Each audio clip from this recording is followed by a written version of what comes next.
कक्षा 10 के बच्चों के लिए आज मैं हिंदी पाठ्य पुस्तक के प्रथम भाग पद्य खंड से सूरदास रचित पद के साथ उपस्थित हूँ।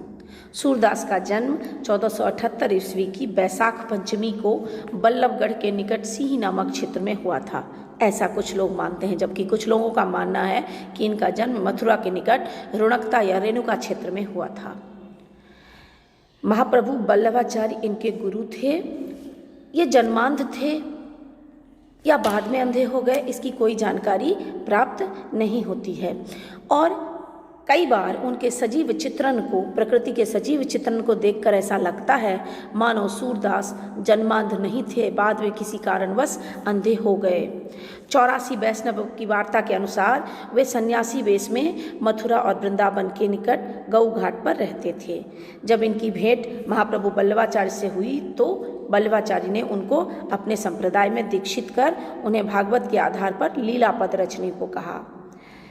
सूरदास ने भागवत के आधार पर कृष्ण लीला संबंधी पदों की रचना की, जो बाद में संग्रहित होकर सूरसागर कहलाने लगा। और सूरदास के बारे में बहुत सारी बातें जो हैं उनका साहित्य बताता है, जैसे वात्सल्य और श्रृंगार का श्रृंगार रस के वो सर्वश्रेष्ठ कवि माने गए हैं। इन्होंने मानव जीवन की सहज स्वाभाविक विशेषताओं को अति सुंदर ढंग से कविता के माध्यम से प्रस्तुत किया है। इनकी कविता में कोमल कांत ब्रज भाषा का सुंदर प्रयोग हुआ है। इन्होंने गीति काव्य को जो है सुंदर रूप में प्रस्तुत किया है।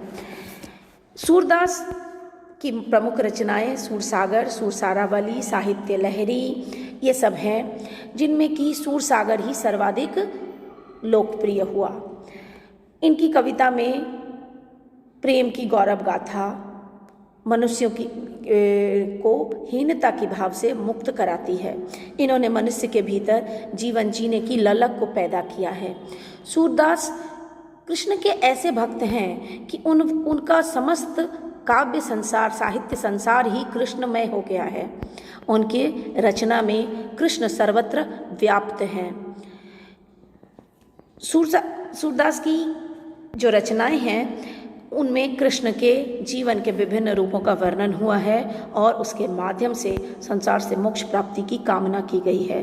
वात्सल्य सूरदास के कृष्ण बाल रूप में सर्वाधिक जो हैं प्रस्तुत हुए हैं।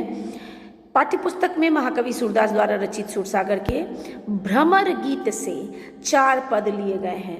पहले पद में सगुणोपासक गोपियां उद्धव को वक्रोक्तिपूर्ण ढंग से प्रेम भक्ति का महत्व समझाती हैं। दूसरे पद में गोपियां कृष्ण के प्रति प्रेम को गुड़ में लिपटी चींटी के समान उन्होंने बताया है और कृष्ण के प्रति प्रेम भाव को में ही रह जाने को स्वीकार किया है।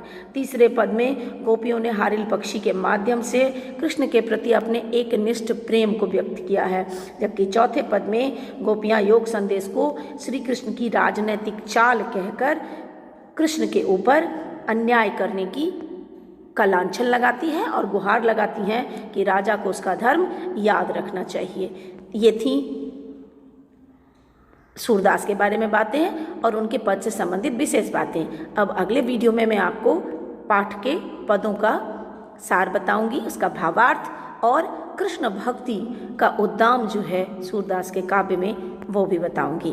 धन्यवाद।